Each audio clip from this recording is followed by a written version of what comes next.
Welcome ghosts back to Bullet Catcher Gaming. This is part 2 of our Advanced Warfighter 3 concept idea. If you've got no idea what I'm talking about, go back and watch part 1, should you so wish. It came out last week. It's just our open world concept idea for a game.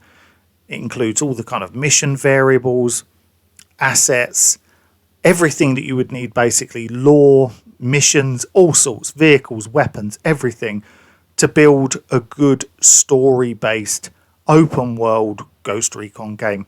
And we decided that Advanced Warfighter 3 could be a fun way of putting that together. If you want to find out more about it, like I said, that first video covers the initial kind of concept of what it is. This video is going to cover the Allied side of it, the Allied nations at least, what the Ghosts are doing, the CIA. I'll let Sandy explain all of that to you in just a second. Even what vehicles and things like that they're using will be covered in this video. We'd love to hear your feedback. If you'd like to subscribe, that would be amazing. Really do appreciate everyone who has subscribed. If you want to join the Discord, links in the description below. Big shout out to all of the guys on the Discord, and especially the guys who help out so much with the channel and the Discord. Big shout out to you guys. So Sandy, let's get on with it. Take us through the next part. Thank you, Andy. So the first slide we're going to look at here is situation friendly forces in country. As you can see, the AN strength is currently 24,000 in country, and it's broken down in between the various different nations that are going to be taking part. Next slide is we're going to start on a quick breakdown, basically why they're there, and what their plan is. Effectively, they're peacekeepers. They are not there to warfight. They're only going to engage if there's an imminent threat to life. As you can see, there's a quick piece just on the stuff that they're going to be wearing. Moving on. So now we move on to their weapons. For ease, the N will be using mainly 5.56 NATO, and I've made a list of the different weapons that you would expect to see each country carrying. Each country will be carrying their own host nation's weapon, so that should distinguish them a bit more when you go into the different regions. Next slide, again, back on just a secondary bit about pistols, if they're carrying pistols. And there's a quick note on there that basically they're not using any really soft skin vehicles. It's mainly got to be armoured vehicles painted in white and blue. And that there is a small air capacity for the Allied nations. Moving on to ground vehicles quickly then. This is to start out what that you might find in country for the Allied nations. Starting off with a bit older, but the Fox armoured scout car. And then we have an armoured 4x4 effectively. Each vehicle I've put down, I've put some stats and a bit of information about the vehicle. Moving on for there, we have MRAPs and a BMR2 amphibious ambulance. So then moving on, again, another modular armoured vehicle platform. And for reconnaissance, there is a similar armoured vehicle. Again, stats are there about how many they can carry, what weapons they've got, what lift speed and range they have, and a bit of history. There will be tanks in this game in some way or another. Both friendly and enemy will have tanks. So the Allied nations are using the Leopard 2 main battle tank for this. And they do have supply trucks which are supplied by MAN for Germany. Then we got a little bit onto the rotary platforms, air vehicles. As you can see, Allied nations are currently using Little Birds, Black Hawks for casualty evacuation and combat search and rescue. There is a few Bell QAH-1s for some of the smaller countries, and on this one we are going to have, even if it's just in the background, a few CH-47 Chinooks. Again, everything written down there, roughly how much they can carry. And finally, an attack helicopter for the Allied nations, which is the RUVAC, which is South African built and is a cheaper version, effectively, the Apache. So moving on from there, fixed wing. These will be seen in the game, similar to Wildlands, but you won't be able to fly them. You won't be able to pilot them. They'll just be sitting, taking off the main runways. There could be stuff involved with them later on, mission-wise, however. Then we move on just quickly to, so that's Allied nations covered. We're going to quickly cover the Group for Specialised Tactics themselves. So, although it's the main mission is called the Tropian Reserve, the Group for Specialised Tactics are on a separate mission called Obsidian Dagger. This is just going to basically take you through what they're there to do. There's a mission statement for Colonel Mitchell and where they're going to be based.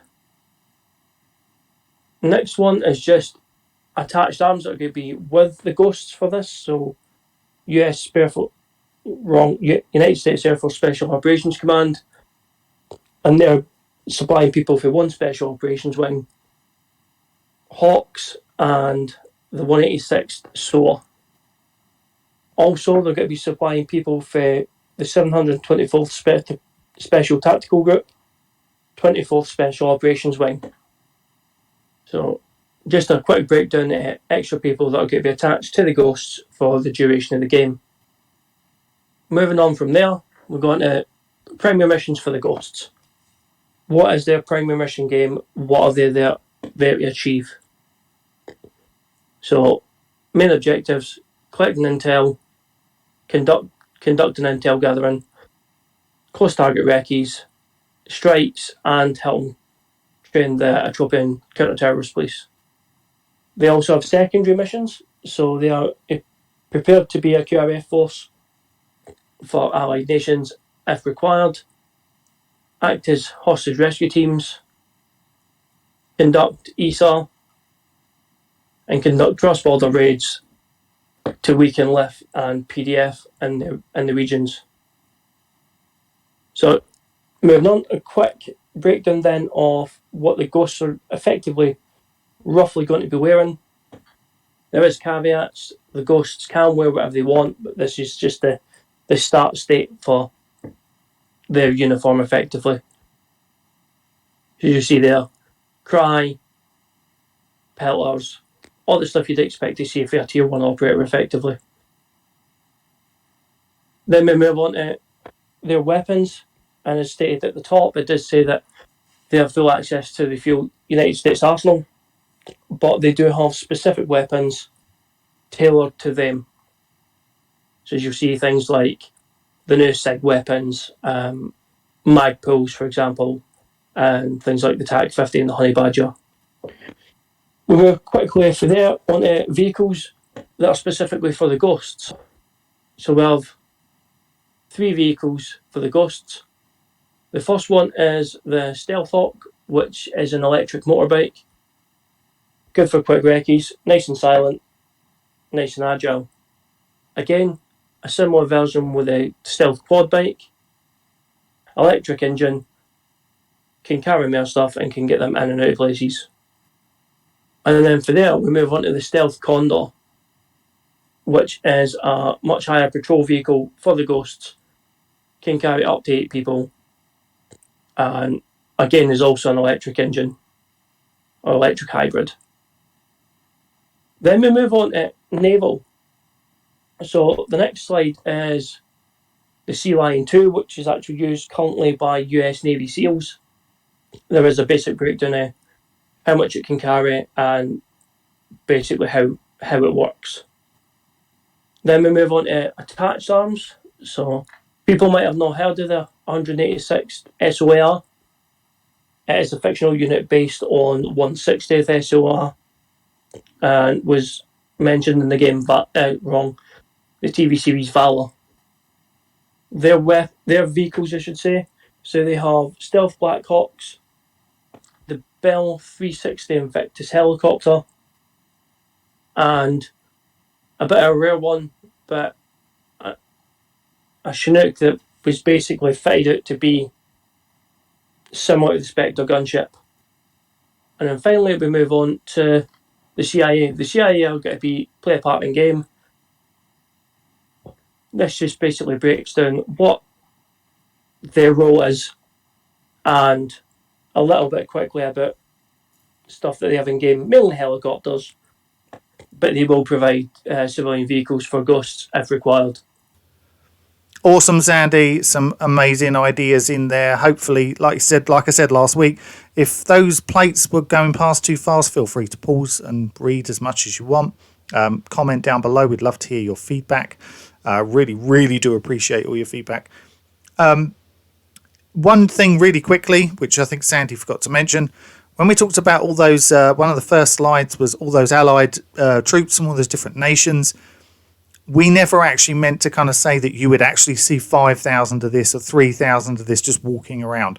It was supposed to kind of give you an indication, story-wise, of how many would be in the region, but you're never going to see that. When you in the game, you would come across groups of 4, 6, 8, that kind of thing, here and there and everywhere. And depending on which regions you go, you would obviously come across different troops from different countries. So that's what that was supposed to be. It wasn't like you would, go to one region, there'd be like 300 sitting there or something. That's obviously, that would be crazy.